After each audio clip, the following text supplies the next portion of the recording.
welcome you. I already know I talked to a lot of you coming in. Thank you all for getting your ballots in. You are all awesome.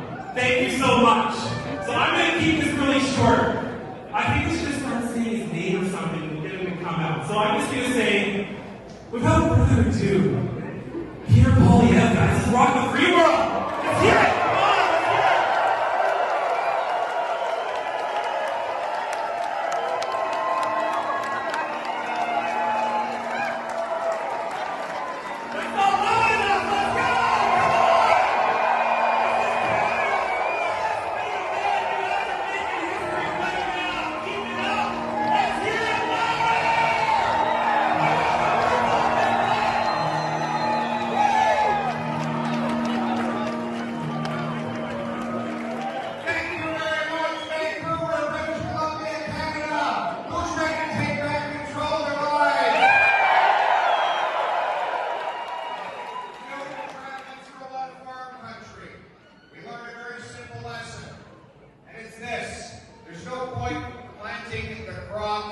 In the spring, if you don't plan to harvest it in the fall. We planted 311,959 seeds. That's the number of memberships that we sold in the spring.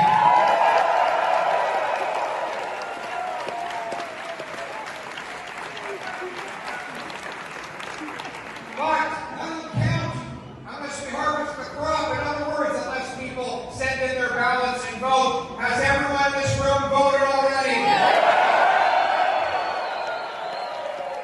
There's still a little bit of time left, but not much. And that's why we're out rallying across the country. I think the reason that we have had this unprecedented movement, record-smashing numbers, to create a total membership of 675,000 members, the biggest political party in Canadian history.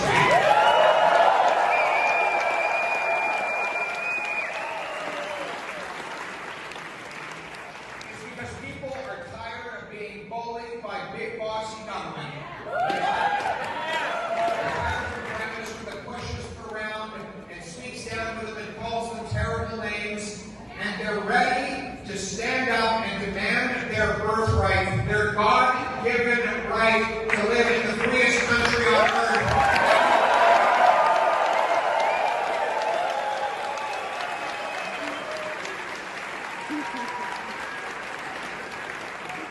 Freedom means taking control of your own medical decisions, having the right to work across the border to different nationalities.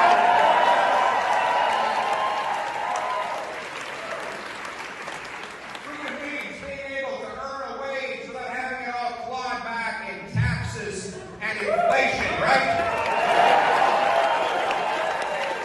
You know all about inflation here in British Columbia. Vancouver, the third worst housing bubble anywhere on planet Earth. You compare median house price to median income. Why is this? Why is it that everything is so expensive? Well, it's not just housing. We also see it with food price inflation up 10%, or the cost of fuel, $1.89 a liter here today, making it next to impossible for many working class families to get where they're going. Why have prices risen so fast under Justin Trudeau? It's pretty simple. The cost of government is driving up the cost of living. $500 billion of inflationary deficits means more dollars chasing fewer goods, which leads to higher prices. Inflationary taxes makes it more expensive for businesses to produce those same goods. The more Trudeau spends, the more things cost. It's just inflation, isn't it?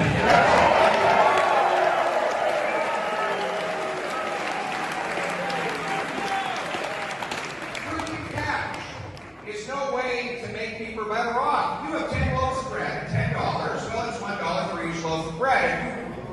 Increase the number of dollars to 20, but you still have 10 loaves of bread. Well, all of a sudden, it's $2 for a loaf of bread, right? That's what our Bank of Canada has been doing, printing money to fund Justin Trudeau's spending, leading to 8% inflation, a 40-year high. The Bank of Canada has one job: keep inflation at 2%, not 8%. Tell me, what happens when a waitress a barber, or a mechanic doesn't do their job. But somehow a big shot banker who works for Justin Trudeau making nearly $500,000 a year, who doesn't do his job, he gets to keep it regardless. That's how things work in Justin Trudeau's Ottawa. That's not the real world. And I think Prime Minister, we're going to bring the real world to Ottawa. I will fire the then governor and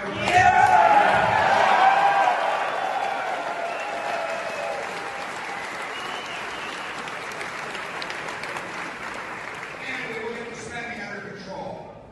I'll bring in a new approach that manages your money with the same respect that you manage your own money.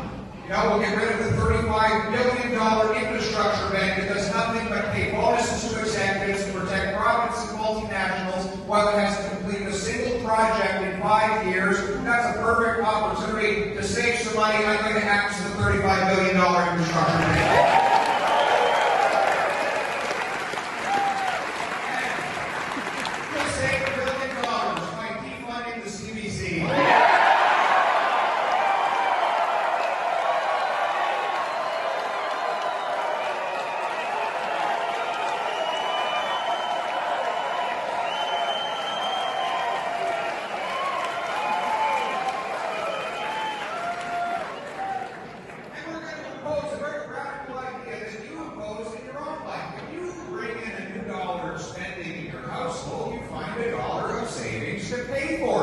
Just like a small business does, but not government. You see, Thomas Sowell, the great economist, once said, he's got lots of fans everywhere.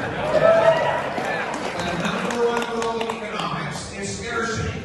People always want more than there is to have. The number one rule of politics is to ignore the number one rule of economics, right? Politicians are the only creatures in the universe that do not have to live with scarcity. The birds, the trees, the fish, and the seas all have to maximize use of limited resources to survive and thrive, but the politician merely pushes his scarcity onto other people through higher debt, taxes, and inflation. Well, what if we passed a law that said politicians have to find $1 savings every time they bring in a new dollar of spending?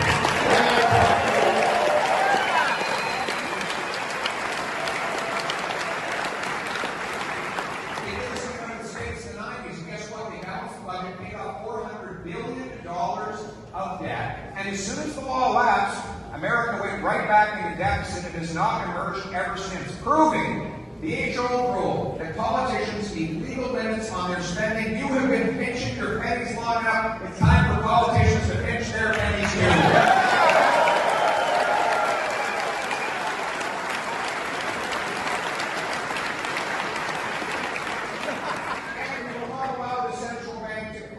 Central bank digital currency. You deserve it.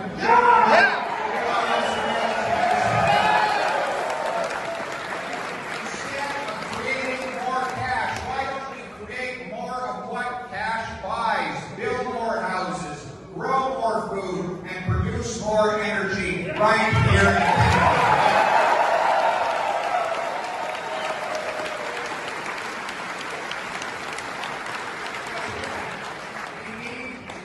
Government gatekeepers out of the way. No bigger example than Vancouver City Hall. You know in this city. The gatekeepers at City Hall in Vancouver have added $650,000 of costs to every single new unit of housing built in the city. Through delays, through permitting charges, through taxes, through more delays, through consultants, lawyers, and all the fees you have to pay. Every penny of it is passed on to the end buyer. The developers don't care. They just pass the price on to the buyer. That's why the young people in this city cannot afford a place to live. 35-year-olds living in their parents' basements. Whenever I ask how you bring home a date when you have there's usually a mother in the crowd who says, very carefully. Our dates into the side window. Right? You're not going to tell them under that, right?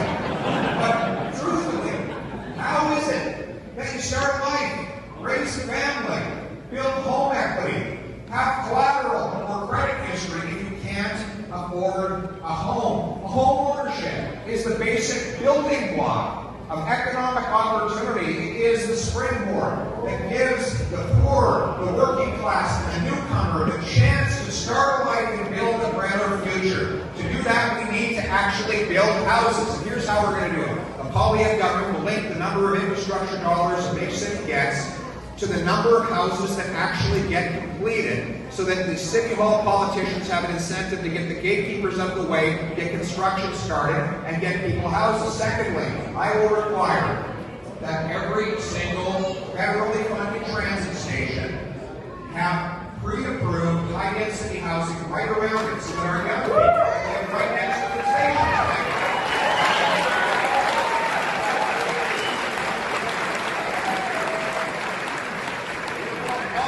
Sell off 15% of the underutilized 37,000 federal buildings so that we can convert that into housing and convert the proceeds of sales into deficit reduction. It warms my heart to think of the beautiful family pulling up in their U-Haul to empty out their belongings into their wonderful new home in the former headquarters of the CBC.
During COVID, how irresponsible it was to rely on the rest of the world to provide us with our essentials. Shouldn't we learn to take care of ourselves? Get off the back.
is Newfoundland? And 3, how do you get natural gas to become a liquid so it can go on a ship? You cool it down. And what do we have in Canada? Oh, stop complaining. You don't have cold weather out here. You know what cold weather is. You know how cold it gets in Ottawa. It was so cold last winter, Justin Trudeau had his hands in his own pockets.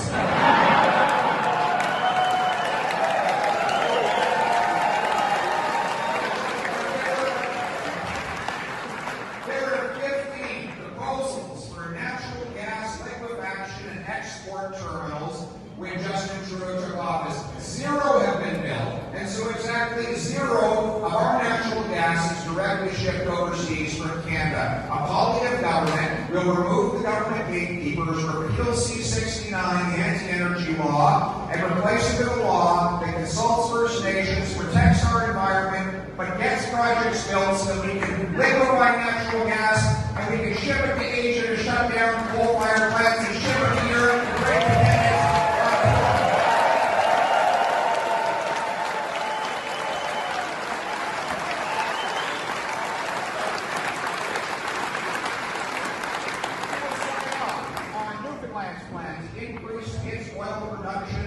by 400,000 barrels a day so that we can fully replace the 130,000 barrels of overseas oil from foreign dictatorships we're bringing in. And within 5 years, we will end dictator oil imports to Canada altogether.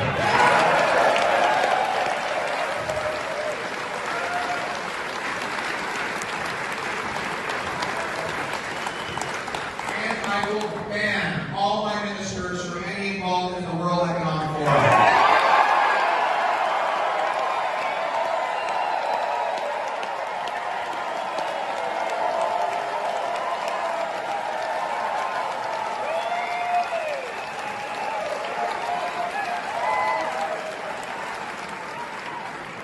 We're also going to get rid of the gatekeepers that stand in the way of our brilliant immigrants. Here we are. The most brilliant people around the world are coming to Canada. Immigrants for Pierre. Look at that.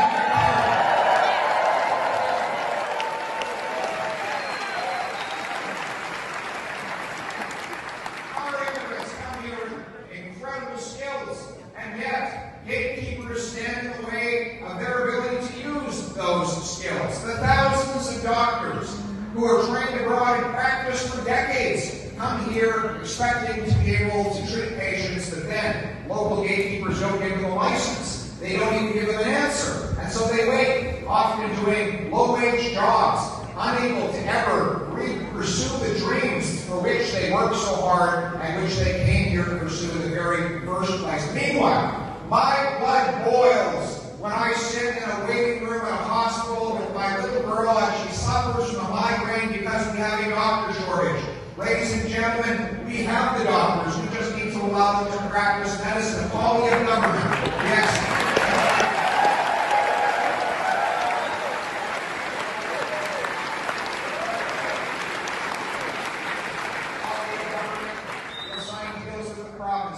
Bring in a 60-day guarantee so that within 60 days of an immigrant professional applying to work in his profession, he should get a yes or no answer based on tested ability, not based on where they come from. Yes.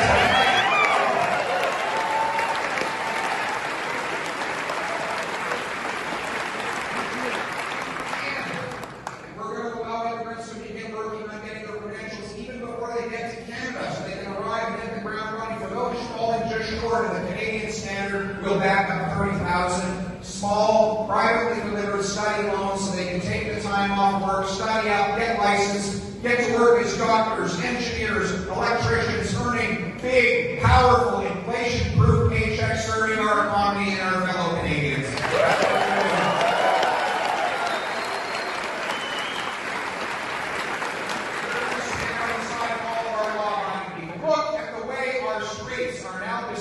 By gun criminals, right? And we know that these gun criminals are getting their firearms brought in from the United States by traffickers. A small minority of people commit a vast majority of the violent crimes, but yet Justin Trudeau's Revolving door justice system puts them right back out on the street without any serious consequences. Meanwhile, he wants to spend $1 billion buying back the sporting and hunting rifles and pellet guns of law-abiding duck hunters and farmers. Look, it is not a duck hunter from out in the countryside that is shooting up downtown Vancouver, right?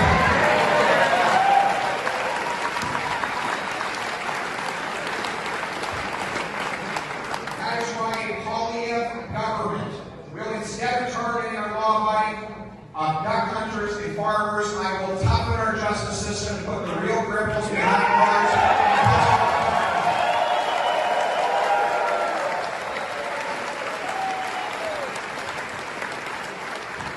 And speaking of our law-abiding people, we're going to remove the gatekeepers that try to control what you see and say online. Right?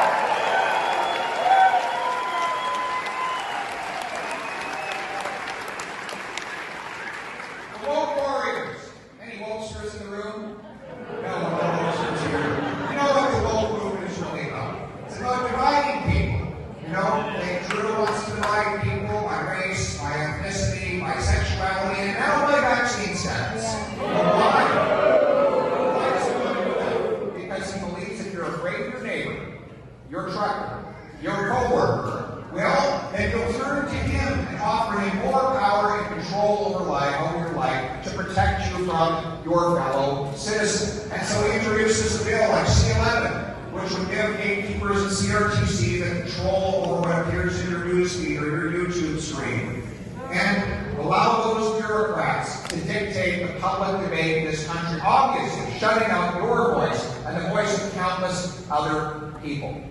Ladies and gentlemen, we have something called Section 2B of the Charter of Rights and Freedoms. Unfortunately, yes, you can applaud that. It's a very important section. Unfortunately, not a lot of university campuses are aware of that section, right?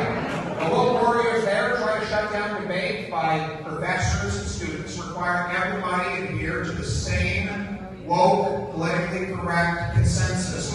They push Jordan Peterson to the University of Toronto. Now, you don't have to like Jordan Peterson, but if you disagree with him, debate him, right? Debate him.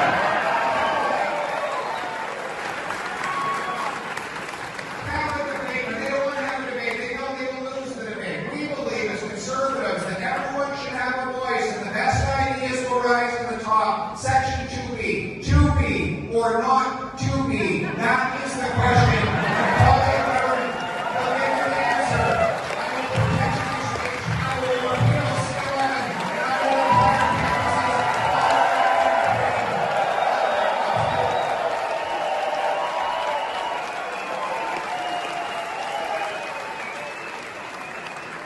It will require universities that want federal grants for research to commit that they will honor freedom of expression rights contained in the Charter of Rights and Freedoms, so students and faculty can exchange those ideas. You know what I love most about freedom? There's a lot of things I love about freedom. But unlike control, freedom unites people. Let me explain why. See, control, there's only 100% of it. So it's a zero-sum game. One person gets more control, somebody else must get less. That's why people fight over control. Freedom is different. It's an unlimited supply. That's why people fight for freedom. If your neighbor gets more freedom, you are not left with less freedom. You too get more freedom, right? If, for example, your Muslim neighbor gets more religious freedom, then you as a Hindu or a Sikh or a Christian will have more religious freedom, right?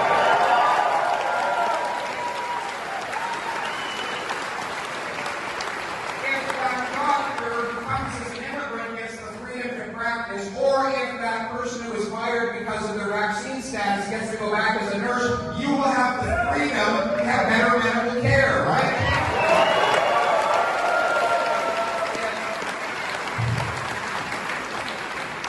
If the local small businessman gets the freedom freedom from red tape. Then you'll have the freedom to buy his products more affordably, and your teenager might have the freedom to get a job working for him. You see, one person's freedom is another person's freedom. So instead of divide and conquer, why don't we unite for freedom in this country?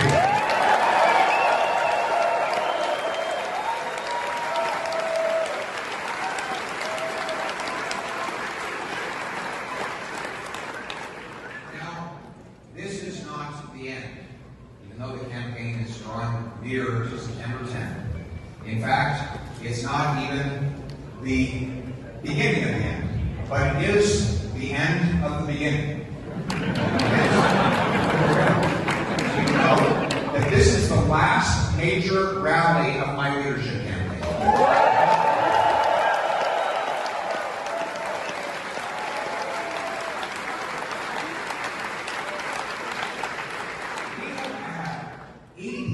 Of these rallies, with a total of 93,000 people who have RSVP'd right across the country. It's incredible. Over 6 months, I've been on the road from coast to coast to coast to coast, all 10 provinces, countless hamlets, villages, and towns. It's been an emotional experience for me. A long distance from my family, really love. I want to speak to all the people who come to my rallies. You know, I have a policy. Every rally, and I invite every single person who comes to shake my hand. Sometimes we stay till 1 in the morning, so not a single person leaves without having a chance to have their say. And you've told me your stories. Some of them have been hilarious. Some have been long. Some have been painful. Told behind a shower of tears. I have met a woman who lost her 2 children to opioid overdoses. Can you imagine losing 2 sons or only 2 sons?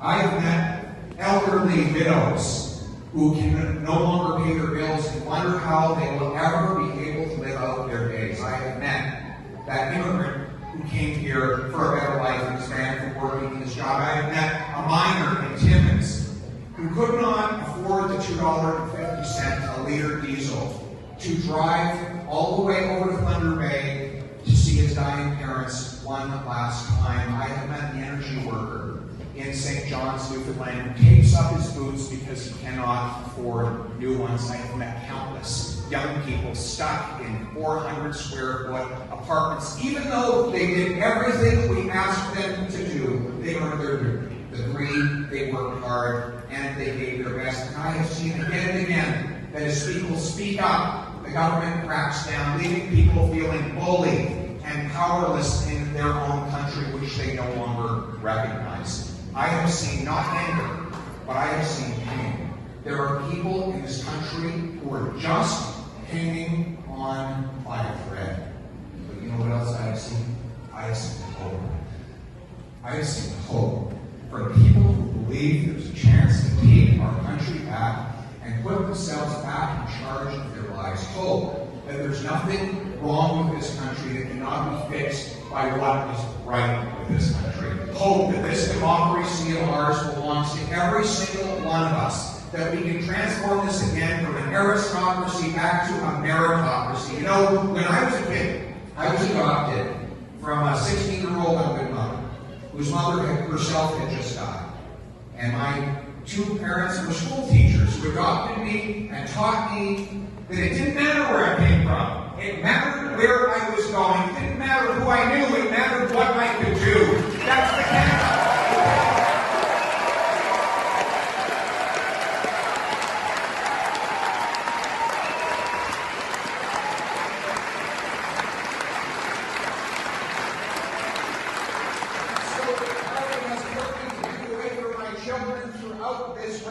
It is for their future and for the future of your children and your grandchildren that we can rekindle that hope, that we can bring back the Canada that gives everybody the opportunity to get ahead through their own hard work. That, in the words of the great Canadian Prime Minister John D. Baker, I am a Canadian, a free Canadian. free to speak without fear, free to stand for what I think right, free to oppose what I believe wrong, free to worship God in my own way, free to choose those who shall govern my country. Is this heritage of freedom I pledge to uphold for myself and for all